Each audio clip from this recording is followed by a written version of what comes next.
Hello সবাই, আসসালামু আলাইকুম। আজকের ভিডিওটা একটু অন্যরকম, একটু শান্ত, একটু ধীর আর একদম আমার নিজের মতো একটা রাত। সারাদিনের ব্যস্ততার পর রাতটা আমার কাছে নিজের জন্য একটু সময় বের করে নেওয়ার মতো। তাই আজকে তোমার সাথে শেয়ার করব আমার একটা simple and cosy night time routine. তো চলুন কোনো কথা না বাড়িয়ে একটা সুন্দর শান্ত রাতের সাথে দিনটাকে শেষ করি।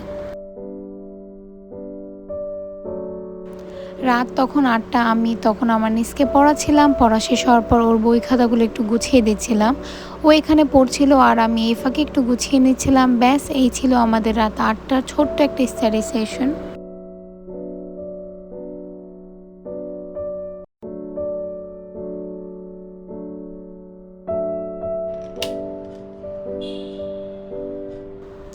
এরপর আমি একটা রিফ্রেশিং শাওয়ার নেওয়ার জন্য চলে গেলাম। আমি অবশ্য আগেই চুলে তেল দিয়ে রেখেছিলাম। সারাদিনের এত ব্যস্ততা আর ক্লান্তির পর রাতে একটা ভালো করে শাওয়ার নিয়ে ফ্রেশ হয়ে ঘুমাতে যাওয়াটা আমার কাছে ভীষণ রিল্যাক্সিং লাগে। আমার এই ল্যাভেন্ডার বডি ওয়াশটা ভীষণ ভালো লাগে। এর ফ্রেগরেন্সটা এত সুন্দর আর সুদিং। শাওয়ার নেওয়ার সময় পুরো বাথরুমটাই একটা ফ্রেশ রিল্যাক্সিং স্মেলে ভরে যায়। এই ফেরি লাইটগুলো আমি কোনো প্ল্যানিং ছাড়াই কিনেছিলাম। আমি ভেবেছিলাম বেডে অথবা বেডের সাথে দেয়ালে লাগাবো, বাট আসলে আমি এটা কিনে ফেলে রেখেছিলাম কয়েকদিন। পরে আমার প্ল্যান আসলো যে না, এটা স্টাডি টেবিলের সামনে লাগায়। অ্যান্ড এটা এত সুন্দর লাগছিল। I am literally obsessed with how it looks. তারপরে আয়তা আমাকে বলছিল ও নুডলস খাবে, সো আমি নুডলস বানাতে গিয়েছিলাম। যাওয়ার পর ও আমাকে বলল যে না, ও বানাবে। সো শেষ পর্যন্ত ওই নুডলসটা কাটলো, বানিতে দিল, মশলাটা ও দিল। আমি শুধু টুকটাক একটু হেল্প করলাম।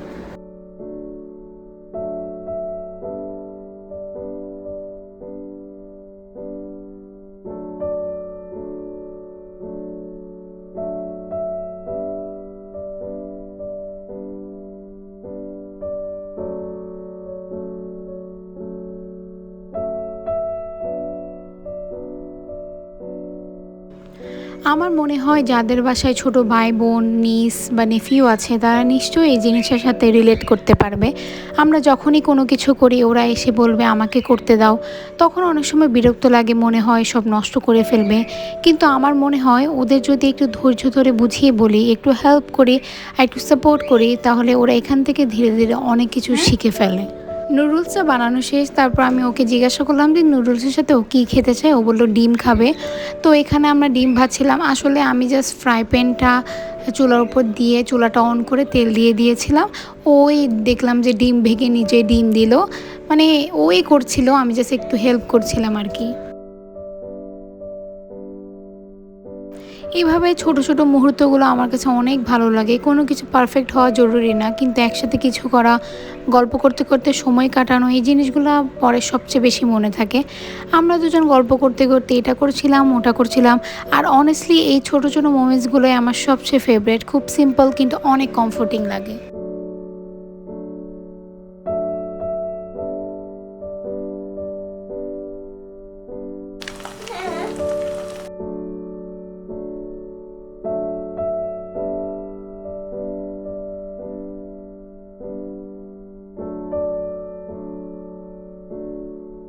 রাতে কি খাবো এই নিয়ে কনফিউজ ছিলাম। প্রথমে ভাবছিলাম ডিম ভাজি আর সিদ্ধ ডিম খাবো, তারপর মনে হলো না, ভাতই খাই, তরকারি নিয়ে একটু ভালো করে খাই। আর সাথে ডিম তো আছে, সো প্রোটিনটাও হয়ে যাবে। তো শেষ পর্যন্ত সেটাই খেলাম। আর খেতে খেতে আমি সুলতান সুলেমান দেখছিলাম। এটা honestly one of my favourite series. মনে হয় ৬-৭ বারের মতো দেখেছি, কিন্তু তারপর আবার দেখি। আমার যখন খুব মন খারাপ থাকে বা সব কিছু খুব স্ট্রেসফুল লাগে, তখন এই সিরিজটা চালিয়ে বসে থাকলে কেমন যেন অনেক হালকা লাগে। এটা আমার একদম কমফোর্ট একটা শো।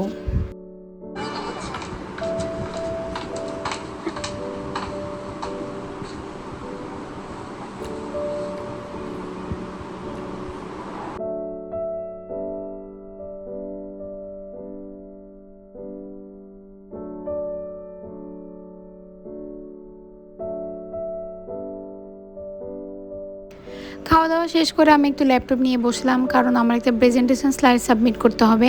কিন্তু আমার ল্যাপটপটা সেদিন ভীষণ প্রবলেম করছিল। স্লাইডটা অনেক কষ্ট করে বানিয়েছি, আর ল্যাপটপটা একবার ব্যাটারি ডাউন হয় আবার ঠিক হয়, একদম পেশেন্স টেস্ট নিচ্ছিল মনে হচ্ছে। আমি অনেকক্ষণ বসেছিলাম, ভাবছিলাম আজকে সাবমিট করতে পারবো না। পরে অনেক কোসে ল্যাপটপটা ঠিক হলো, আর তারপর প্রেজেন্টেশন স্লাইডটা সাবমিট করে একটু স্বস্তি পেলাম। অনেস্টলি এই মুহূর্তে মনে হচ্ছিল একটা বড় কাজ শেষ হলো। একটা সময় আমি পাওয়ার পয়েন্ট বা প্রেজেন্টেশন বানানোর কিছুই জানতাম না। আমার সব সময় মনে হতো এগুলো অনেক কঠিন, আর শেখানো ছাড়া আমি কোনো দিন পারবো না। কিন্তু ইউনিভার্সিটিতে প্রেজেন্টেশন বানাতে বানাতে ধীরে ধীরে শিখে গেছি। ইউটিউব দেখে, গুগলে সার্চ করে, মানুষকে জিজ্ঞাসা করে, এভাবেই অনেক কিছু শিখেছি। আমার মনে হয় কোনো কিছু শুরুতে খুব সহজ লাগে না, কিন্তু একটু একটু করে শিখতে থাকলে একটা সময় সেটা অসম্ভব মনে হতো, সেইটাই একদম নর্মাল হয়ে যায়। তাই কোনো কিছু না জানলে ভয় পাওয়ার কিছু নেই, শুধু শিখতে চাওয়ার ইচ্ছাটা থাকলে অনেক দূর যাওয়া যায়। ল্যাপটপের কাজ শেষ, তাই আমি ল্যাপটপটা খুব সুন্দরভাবে জায়গা মতো গুছিয়ে রেখে দিলাম, সাথে টেবিলটাও একটু গুছিয়ে নিলাম।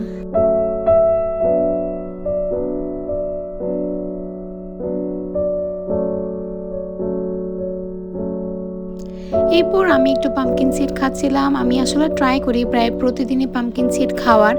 এটা আমার খুব ভালো লাগে, আর অনেস্টলি এটা একটা হেলদি স্ন্যাক্সও। পাম্পকিন সিডে অনেক ইম্পর্টেন্ট নিউট্রিশনস থাকে, যেগুলি স্কিন, হেয়ার আর ওভারঅল বডির জন্য খুবই ভালো।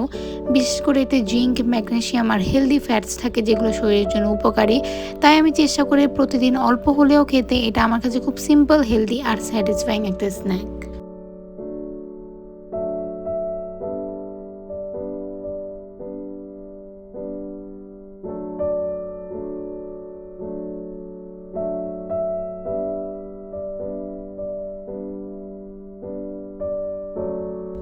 তো আমার রাতের সব কিছুই প্রায় শেষ। এবার আমি রুমটা একটু সেট করে নিলাম, ফেরি লাইটটা জ্বালালাম, আর মেইন লাইট অফ করে শুয়ে পড়লাম। অনেস্টলি শাওয়ার নেওয়ার পর এত রিফ্রেশন লাগছিল যে মনে হচ্ছিল দিনটা সব ক্লান্তি একেবারে চলে গেছে। So this was my overall night time routine. আশা করি তোমাদের ভিডিওটা ভালো লেগেছে। যদি ভালো লেগে থাকে তাহলে অবশ্যই আমার চ্যানেলটা সাবস্ক্রাইব করে দিও, আর ভিডিওটা কেমন লাগলো সেটা কমেন্ট করে জানাতে ভুলো না। Thank you so much for watching. See you in the next video. Bye.